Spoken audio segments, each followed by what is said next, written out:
This must be the place. Professor Houbier's house. Looks pretty creepy. I'd been away from Paris and hadn't seen Nico for nearly 6 months. I wanted to celebrate our reunion, but she had other plans. An appointment with an archaeologist. Something to do with a Mayan stone she came across while researching the story. The guy who answered the door didn't look much like an archaeologist to me. I had a bad feeling about this.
I glanced over the books, vaguely hoping to find a copy of How to Deal with Poisonous Spiders While Tied to a Chair. No such luck. But I noticed one corner of the bookcase was supported by a loose block of wood. The block of wood had been used to replace the original foot of the bookcase.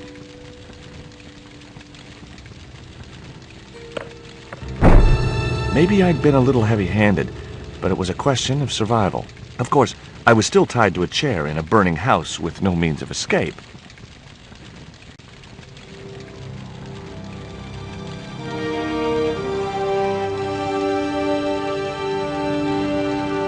With one mighty bound, our hero was free. Now, I had to deal with that fire.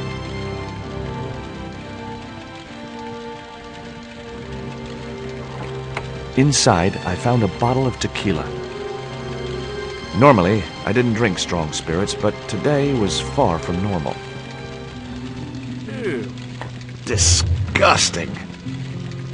Not only did the tequila burn like hell, I just managed to stop myself from swallowing the worm. There was something short, fleshy, and gross on the carpet. It was the worm from the bottle of tequila. In the drawer was a small decorated pot.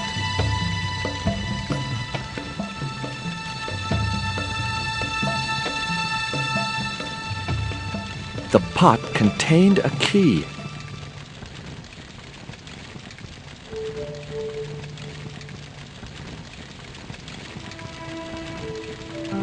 It was a stylish little canvas number containing a lipstick, a handwritten note, and a pair of nylon panties with a large love heart emblazoned across the front. It occurred to me that Nico's tastes must have really changed while I was away. Well, they could be useful. I guess I had no business reading the note, but I figured it might give me a clue to what Nico was involved in. It was from André Labanau, the history student Nico had known at college. The letter was sentimental mush, and revealed that the exotic lingerie, as he called it, was a gift from him. It gave his telephone number. Labanau figured himself as a rival for Nico's affections, but I couldn't believe that that creep was in the running.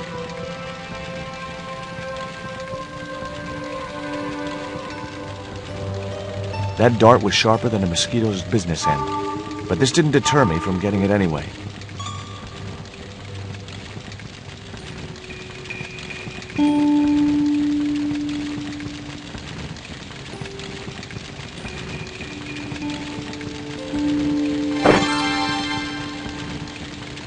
As I released the lock, something blew the doors open.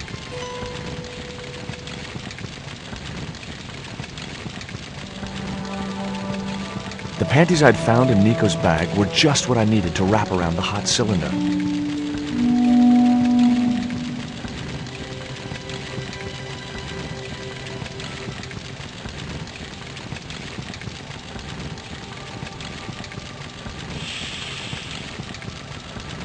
The cylinder gave out a faint hiss as the valve opened. What? Now I had one primed up and ready to use extinguisher.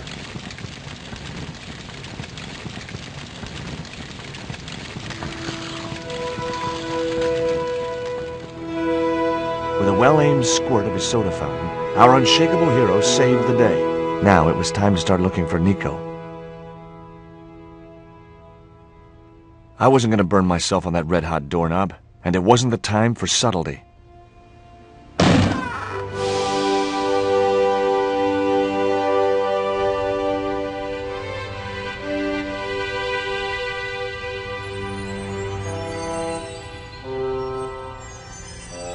I'd found a piece of newspaper folded in two. It referred to a forthcoming eclipse of the sun. Unfortunately, it wouldn't be visible from Europe. The best place to view the eclipse would be Mexico. It was the newspaper clipping referring to the imminent eclipse. Wrapped inside it was another small piece of paper. It was a bank statement for Aubier's account from an automatic telling machine. The last 5 withdrawals were for large amounts, and all made in Marseille. Much as I disliked him, Lobineau might be my only hope of finding Nico.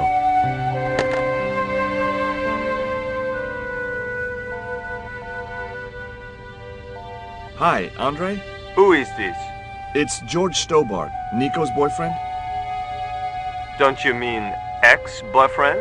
Look, I didn't call you just to pick a fight. I need to talk to you about Nico. Can't you accept she's just not interested in you? Listen, Andre, we need to talk. Nico's life depends on it. Okay. You remember the cafe at Montfaucon? Sure. Andre? You'd better show, you creep. I felt an irrational urge to wipe my ear.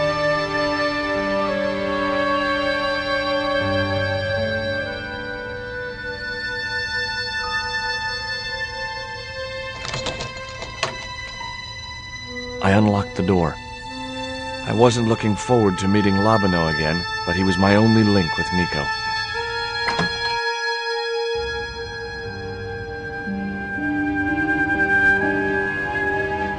There was no sign of Lobineau when I got to the cafe. I decided to order a coffee and wait for him.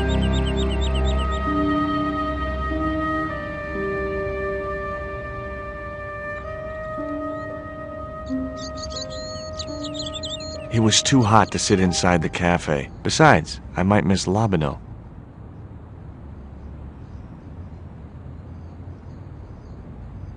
Oh, garçon? He ignored me. I'm sure it was deliberate.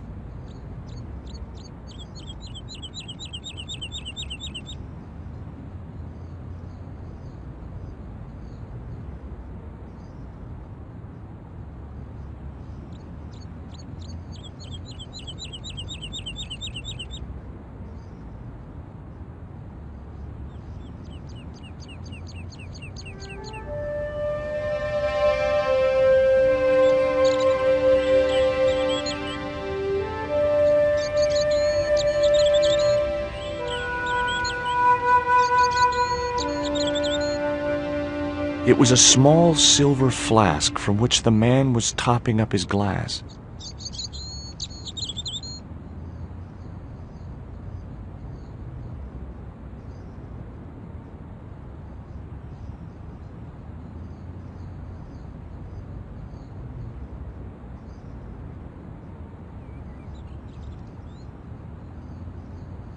Hey, you. Quoi? I'd like a cup of coffee if you don't mind. When I finish serving this gentleman.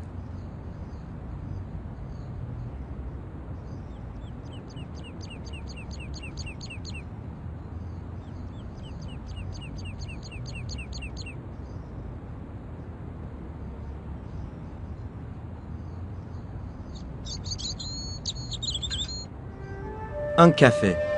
Thanks. That's all. Thank you.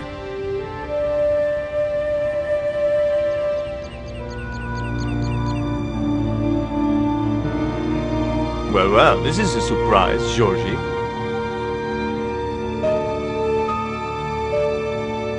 I wouldn't normally call you. But Nico's in trouble, Andre. Deep trouble. You have to help me find her. What? What have you dragged her into this time? It was you that recommended Professor Oubier as an expert on Mayan art. Now his butler's kidnapped her, and he tried to kill me. Every time she gets involved with you, there is trouble. Walking out on her was the best thing you could do. My father was dying, damn it. I had no choice. Well, she soon recovered once she went back to her old friends. Drop it, Andre. Right now, Nico's in danger, and we have to work together. So, how can I help? Nico needed to speak to Oubier about a stone. Oh, you mean this stone?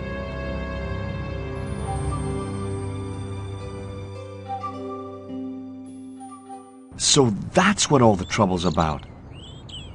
Precisely. Nicole told me to guard it with my life. Well, it's worth more than that, surely. Oh, very funny. What's funny is that your life really is on the line. What are you talking about? The stone is a Mayan artifact, dummy. And the guy who kidnapped Nico was from Central America. It was the stone they were after. Oh my God. You mean I could be in danger too? What do you suppose the carving on the stone means? I don't know. I haven't shown it to anyone. Why don't you just give it to me? I don't want your death on my conscience, George. Where did Nico get the stone? It was sent to her. From where? Who? I'm not sure I should tell you. Oh, you should. It was something to do with smuggling.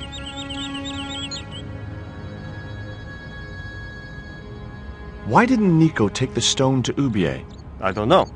Perhaps she suspected something like this would happen. If she's been hurt, Andre, I'll break every bone in your body. No, that's typical of you. Do you think I don't care what happens to Nicole? It occurred to me that slugs don't have bones to break, but I kept that thought to myself. Tell me about your friend Oubier. He's more of a professional acquaintance than a friend. I see. So you don't really know him at all? No, I don't. What can you tell me about this pot? South or Central American, I'd say. I have a friend who'd be able to tell you more. Where can I find this guy? He owns a gallery on the left bank. The Gliese Gallery. See you later. Goodbye, Georgie.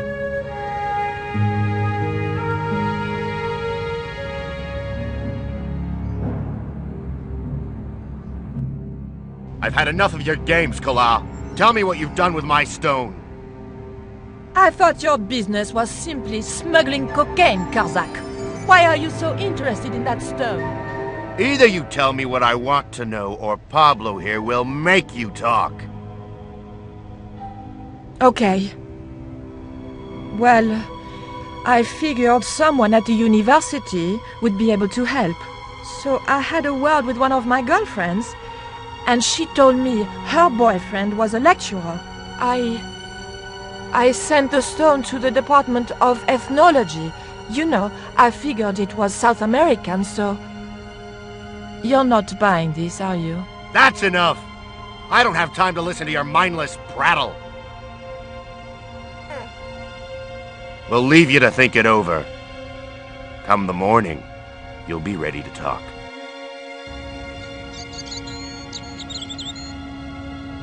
Pardon me, but don't I know you? Huh? You were here the day I found the catacombs. I was? Ah, yes. I remember you. Yeah. Are you still in the police force? No, not anymore. I'm a man of leisure. And what brings you back to Paris? My girlfriend. What it is to be young and in love. Will you share a bottle of wine with me? Hey, listen, I'd love to, but I need to keep a clear head. So my company isn't good enough for you. Why did you leave the police? I was forced to retire. The golden handshake. Only in my case, it was more copper than gold. How come? I was made a scapegoat to cover up the department's inefficiencies. Do you miss being a gendarme?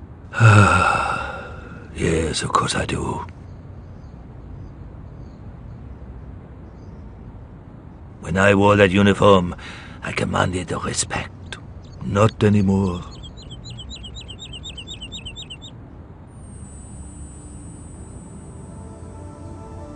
I grabbed the flask and was struck by a powerful smell of absinthe, a highly potent and illegal alcoholic drink. Now I had another lead. I could either go back to Hubier's house or visit the Gliese Gallery. The Gliese Gallery had style and class, but very few customers.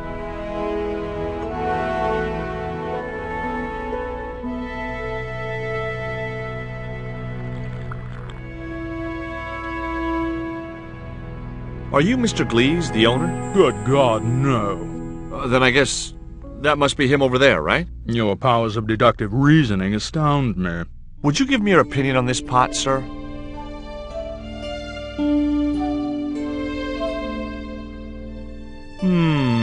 Yes, very rapuche. Rapuche? Hideous. What the hell do you think you're doing? You smashed my pot. Certainly it was not only worthless, it was ugly and offensive. To you, maybe. Believe me, I was doing you a favor.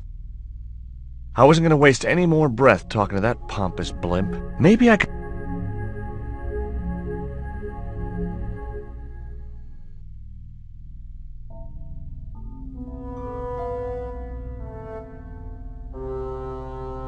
I splashed a little absinthe into the glass and hoped he wouldn't notice the change of color.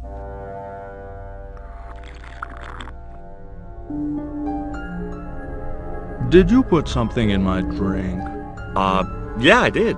What do you think? Well, it's certainly an improvement over Gliese's wine. In fact, I could grow to like it.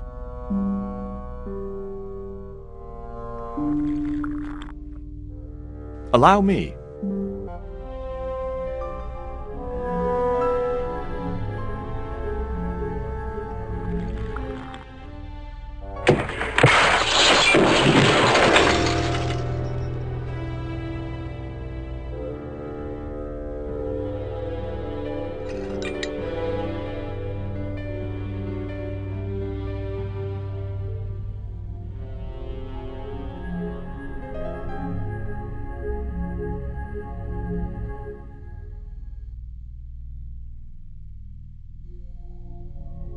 There was nothing in the case but styrofoam packing, but pasted on the side was the remains of a label.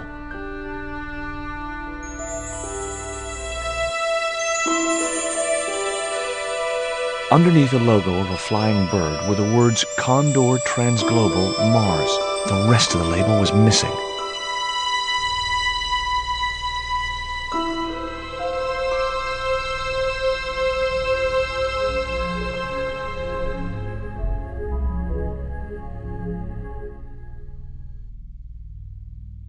Were those pots very valuable? The pots are insured, but not the shelving. You've no idea how much that cost me. I hope to God Hubier has plenty more of these pots at the docks.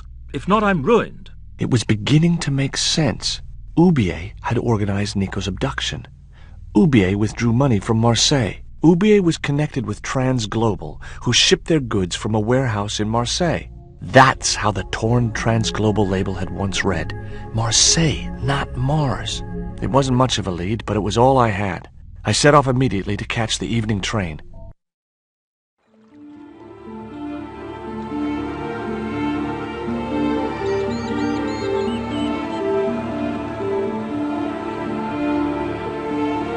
It was almost dawn when I arrived in Marseille. I traced Condor Transglobal to a desolate dockside.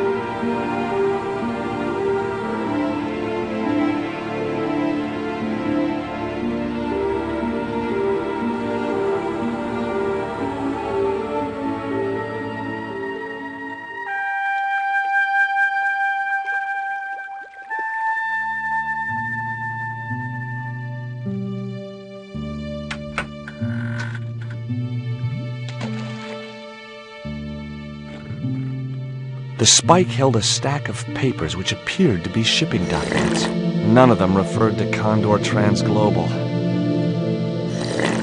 The box contained nothing but blank forms. It was a box of blank forms.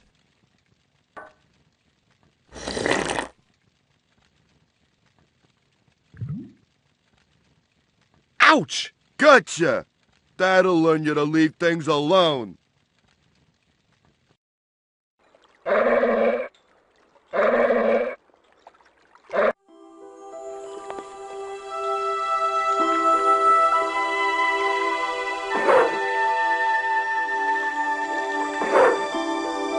The stick had a hook on one end.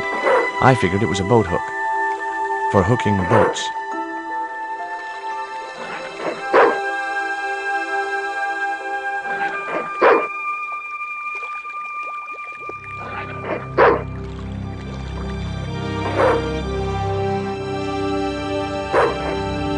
I just knew that boat hook would be useful for something.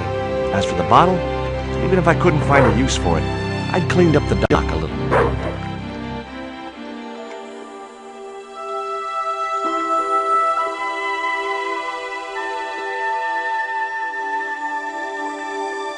Ouch! That's hot!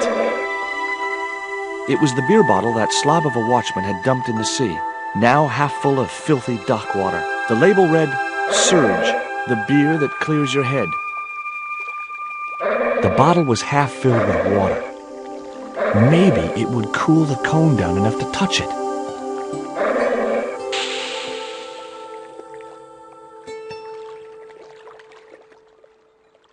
Now I could see into the pipe which formed the chimney.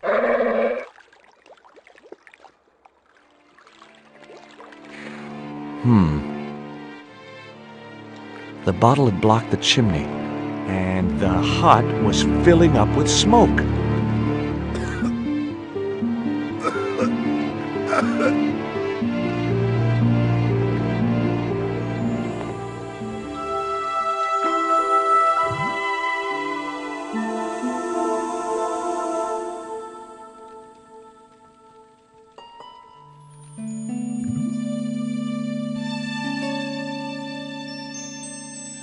The packet was full of dog biscuits. Someone had once told me a piece of coal brought you luck.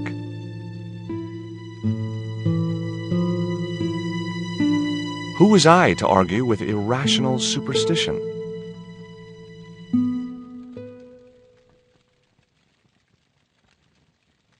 Baked beans in ketchup.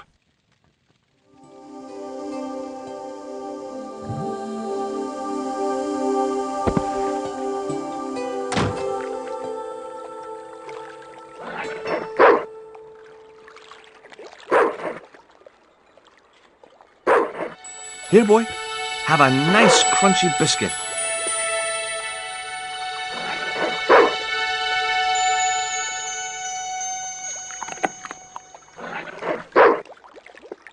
I felt a slight twinge of conscience as I prepared to give the dog a dunking. It soon passed.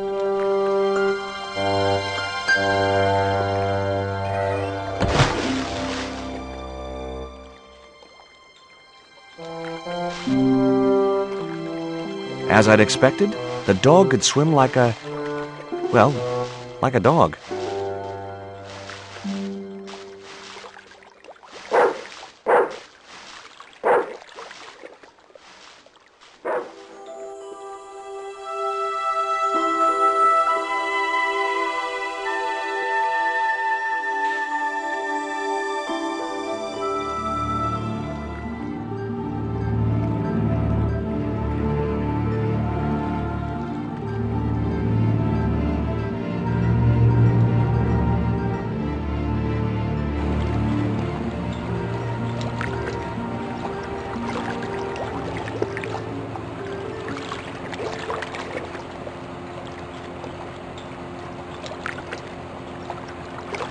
sign looked as if it was firmly attached to the wall. Anyway, I didn't really want it as a souvenir. It read, Condor Transglobal. I'd come to the right place. Now all I had to do was get inside.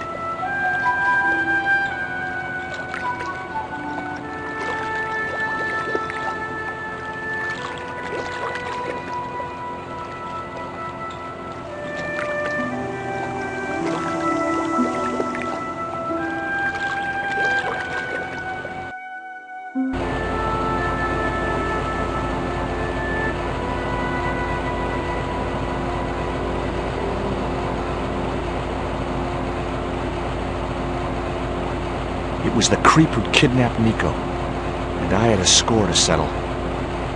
The guy was partly hidden behind a stack of crates.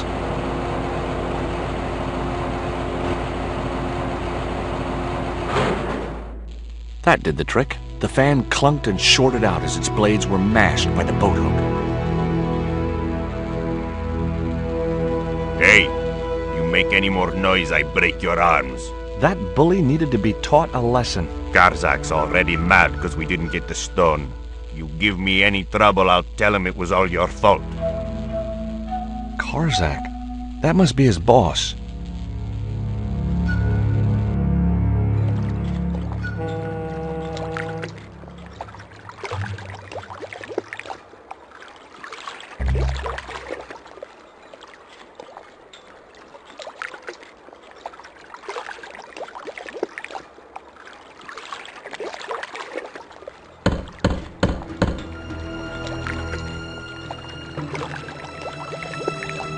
Who is it? Police, we want to talk to you about abduction, arson, and attempted murder. You got a warrant? Sure I got a warrant. Open the door, I'll show you. You wait. That's got him scared and angry.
The only interesting thing I found was a small brass key.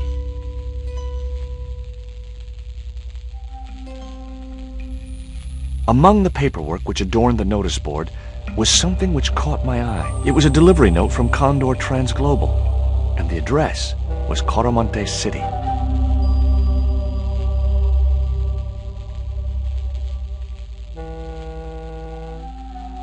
Whoa! Don't shoot! The little guy had a blowpipe. That confirmed my suspicions about what had happened to Nico. I waited for him to shoot me, but it didn't happen. Instead, he seemed to want to tell me something. What? What do you want? He seemed excited, almost desperate. What did he want so bad?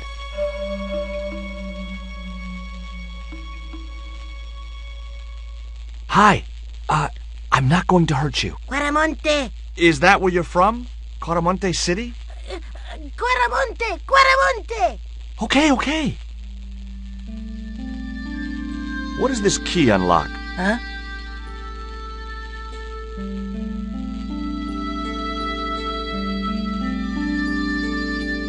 Hey, you're manacled. Who did this? That big thug? I'm gonna set you free, okay?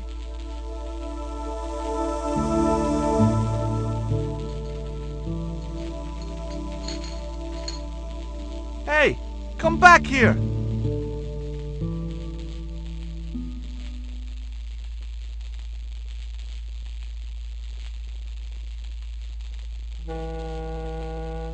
The little guy had gone to ground amongst the stack of crates.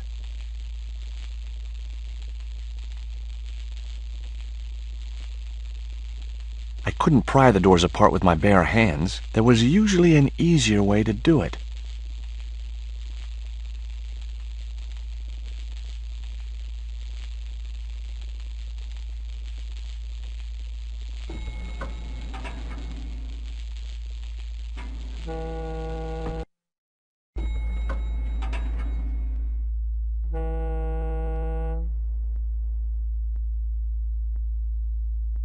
Just in time. Interrupting the beam of light kept the doors from closing and stopped anyone from using the elevator. But what now?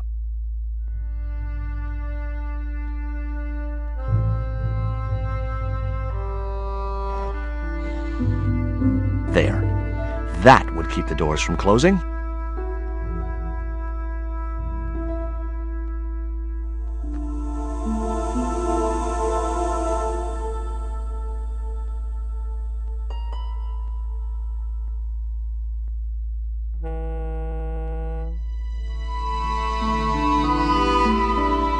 There was an arc-shaped scratch on the floor, as if a door had been opened in the nearby wall.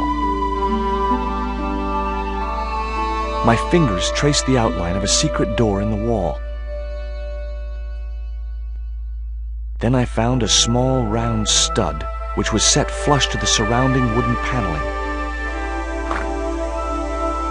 Just as I'd hoped, a secret room. Nico!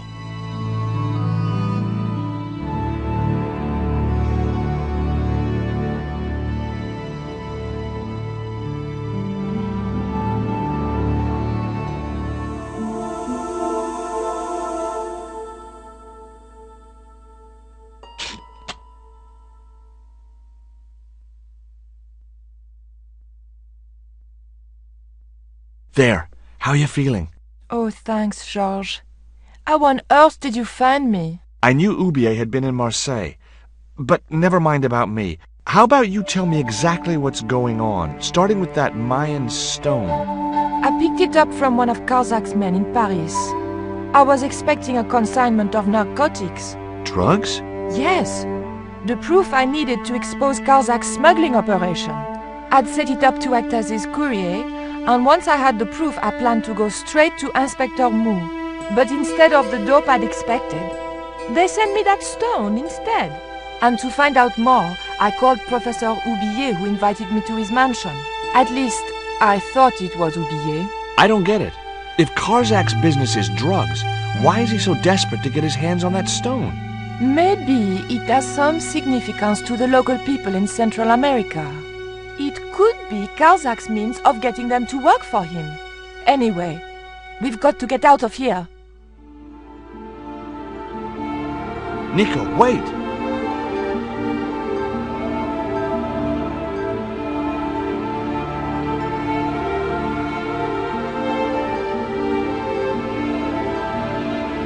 I decided to keep the masking tape. It was bound to be of some use to me.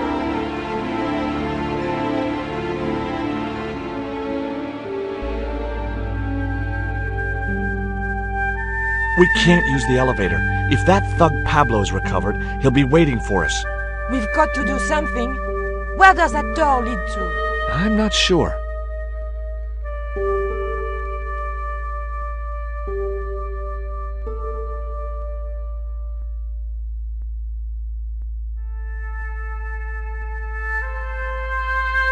Hopefully, the tape would prevent those doors from closing and stop the Indian from being able to call the elevator.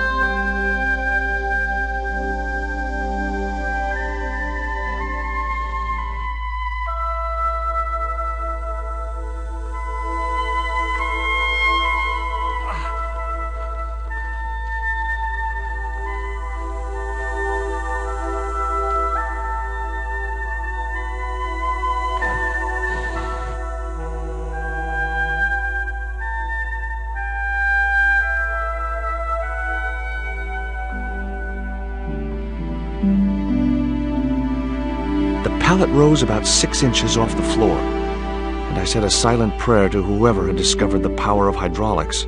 What on earth are you doing? Trying to raise the statue so I can hook it to that pulley. Is that really going to help us? I like to keep myself occupied in times of stress.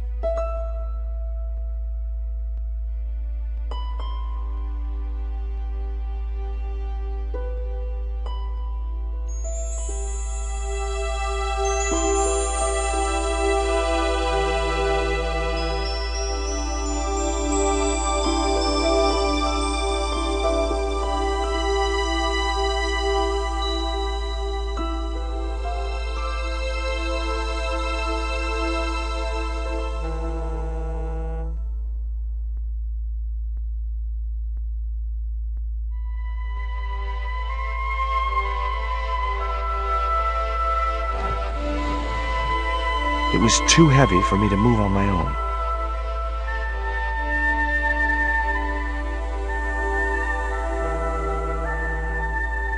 Did I hear you refer to Inspector Moon? Yes, you remember him? Of course I do. But I thought he was dead. Oh no, he reappeared after the broken sword case had blown over. When he found out who was in with the Neo-Templars, he went into hiding. Moon knew more than was good for him. Does he know about our involvement with the case? If he does, he's not telling. Still, he got a sudden promotion. Could you give me a hand to push this statue? What for? This, my dear, is our passport to freedom. If you say so, dear.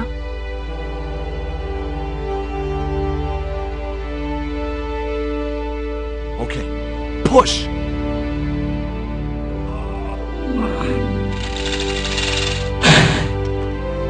Great teamwork. Nice to be working with you again, Mr. Stobart.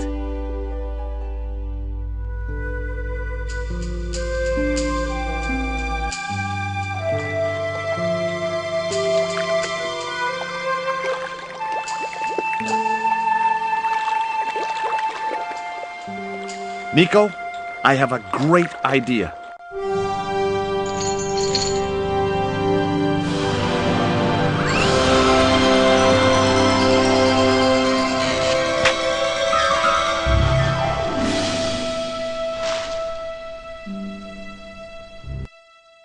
George, where have you been? Never mind that. Do you have the Mayan stone? Maybe I have, but, Don't argue, André. Give the stone to George. well, of course, if you say so, Nicole. Thank you so much, André. George, he told me you'd been kidnapped, my dear. I'm glad to see he was mistaken. Oh, but it was true. If it hadn't been for George, I wouldn't be here now.